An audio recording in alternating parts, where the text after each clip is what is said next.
तोड़ दिया। उसकी शक्तियां उसे ही नष्ट कर गईं। अगली सुबह जब मालती और राजन मंदिर से बाहर निकले तो गांव के लोग चकित थे। मालती ने सबको सच्चाई बताई और देवदासी प्रथा की असलियत उजागर की। गांव के बुजुर्गों ने शर्मिंदा होकर इसे हमेशा के लिए खत्म करने का वादा किया। राजन ने मालती से कहा, तुमने सिर्फ अपनी नहीं, उन तमाम लड़कियों की जिंदगी बदल दी जो इस प्रथा का शिकार थीं। मालती ने मंदिर में अपना आखिरी प्रणाम किया और कहा, अब यह मंदिर केवल पूजा का स्थान होगा, न कि शोषण का। राजन के साथ उसने गांव को अलविदा कहा, लेकिन उनके मन में सवाल अभी भी बाकी था। क्या यह सच में खत्म हुआ या यह श्राप फिर से लौटेगा? गांव छोड़ने के बाद मालती और राजन ने सोचा कि सब कुछ खत्म हो चुका है, लेकिन उनके भीतर एक अजीब सा खालीपन था। मालती ने पूछा, क्या सच में यह श्राप खत्म हो गया या इसका कोई और पहलू छिपा हुआ है? राजन ने गंभीरता से जवाब दिया, हमें यकीन तो है कि मूर्ति और पुजारी की शक्तियां खत्म हो गई हैं, लेकिन आत्माओं का दर्द और इस प्रथा की वजह से जिनका जीवन बर्बाद हुआ, वह इतिहास मिटाना आसान नहीं। दोनों ने पास के एक बड़े गांव में ठिकाना बनाया। यहां भी एक विशाल मंदिर था और इसे शापित मंदिर के नाम से जाना जाता था। गांव वालों के बीच यह अफवाह थी कि मंदिर के पास जाने वाले लोग अक्सर गायब हो जाते हैं। मालती और राजन ने इस अफवाह पर ध्यान दिया और सोचा कि कहीं यह देवदासी प्रथा से जुड़ा हुआ तो नहीं। मंदिर की जांच के दौरान उन्हें वहां एक गुप्त तहखाना मिला। तहखाने में वही चिन्ह और प्रतीक दिखे जैसे उनके गांव के मंदिर में थे। तहखाने की दीवारों पर पुरानी कहानियां उकेरी गई थीं। उन कहानियों में दिखाया गया था कि इस गांव में भी देवदासियों का शोषण होता था और उनकी आत्माओं को एक प्राचीन किताब के माध्यम से कैद किया गया था। मालती को उस किताब के बारे में जानकर झटका लगा। उसने सोचा कि वह किताब कहीं उसी पुजारी की शैतानी योजनाओं का हिस्सा तो नहीं थी। राजन ने किताब के पन्ने पलटते हुए पढ़ा, यह शक्ति अमर है, इसे नष्ट करने वाला खुद इसका शिकार बन जाएगा। मालती ने डरते हुए पूछा, क्या इसका मतलब है कि हमने श्राप खत्म करने के बजाय उसे और बढ़ा दिया?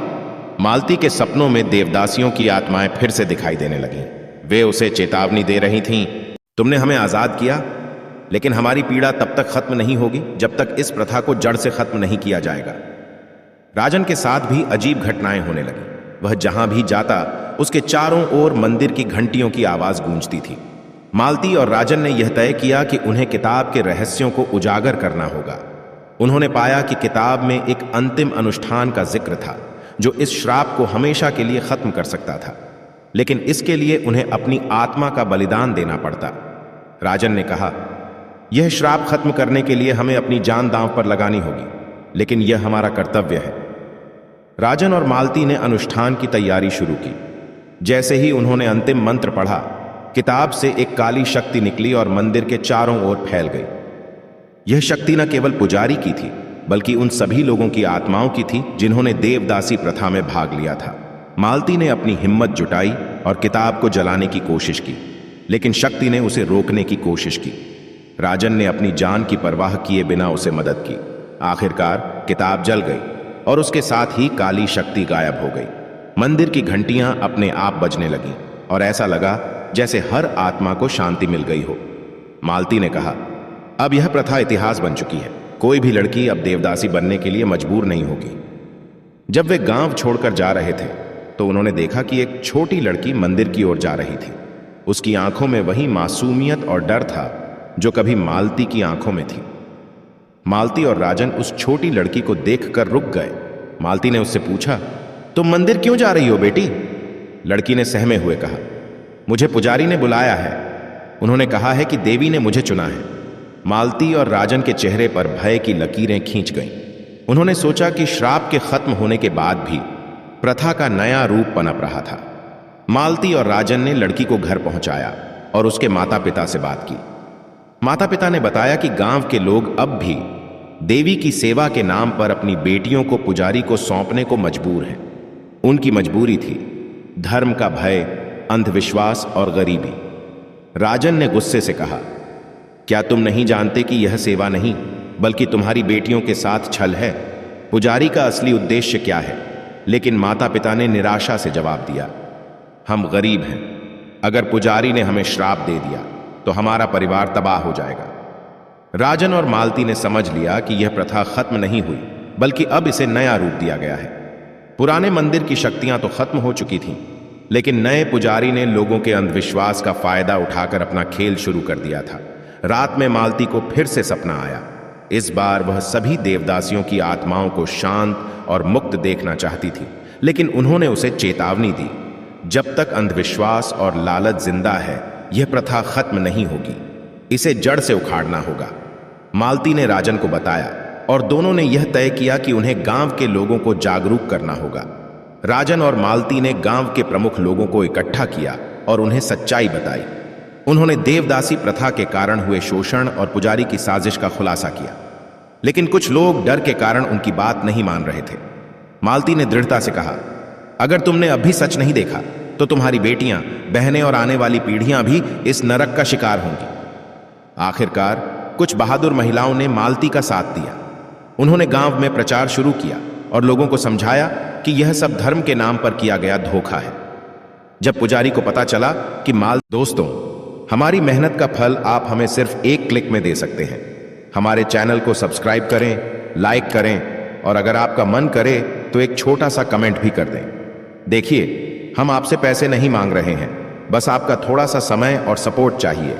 हमारे हर वीडियो को बनाने में कई घंटे लगते हैं, रिसर्च, लेखन, एडिटिंग और फिर आपके सामने पेश करने तक, और आपको यह सब देखने में बस कुछ मिनट लगते हैं। तो क्या यह 2 सेकंड का काम आप नहीं करेंगे? आपके लाइक, सब्सक्राइब और कमेंट से हमें यह पता चलता है कि हमारी मेहनत रंग ला रही है। यह हमें और भी बेहतर कंटेंट बनाने के लिए प्रेरित करता है। तो देर मत कीजिए, अभी सब्सक्राइब करें। मालती और राजन उसके खिलाफ लोगों को भड़काने की कोशिश कर रहे हैं, तो उसने अपने अनुयायियों के साथ उन्हें रोकने की कोशिश की।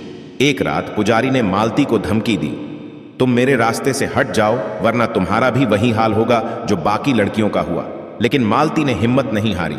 उसने सबके सामने पुजारी को चुनौती दी और उसके गुप्त ठिकाने से उन चीजों को बाहर निकाला जो उसके पाखंड और छल का सबूत थी। गांव के लोगों ने गुस्से में आकर पुजारी को मंदिर से बाहर निकाल दिया। गांव के बुजुर्गों ने यह प्रण लिया कि अब कोई भी लड़की देवदासी नहीं बनेगी। मंदिर को भी एक सार्वजनिक स्थल के रूप में बदला गया, जहां केवल पूजा और भक्ति होगी।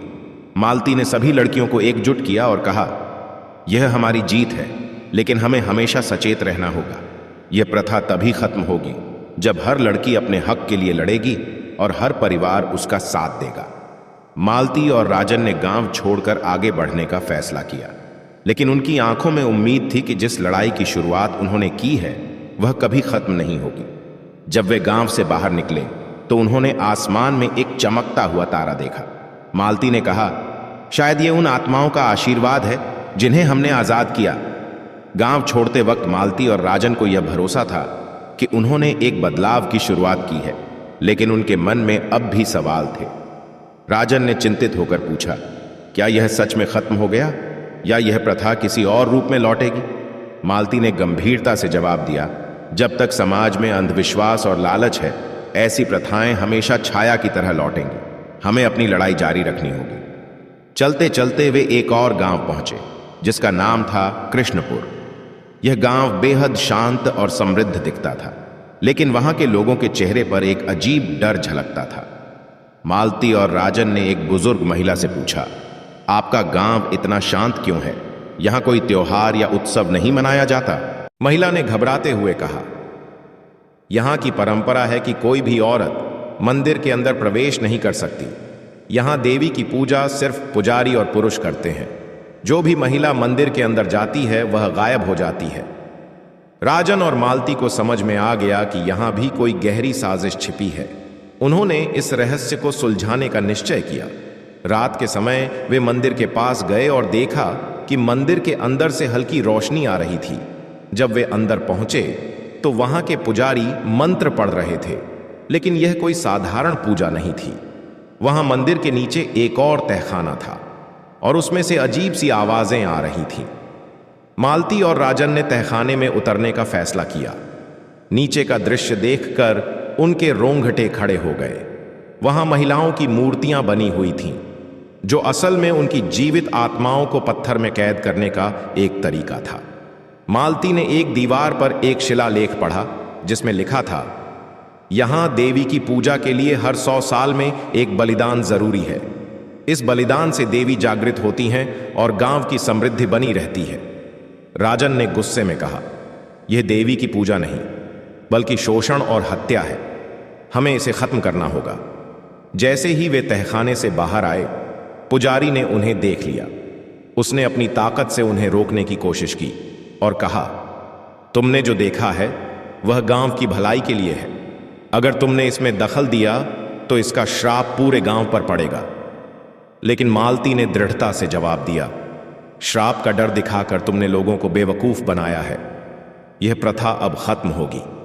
पुजारी ने अपने काले जादू से मालती और राजन पर हमला किया, लेकिन तभी पत्थर की मूर्तियों में कैद आत्माओं ने मालती को बचाने के लिए पुजारी पर वार किया।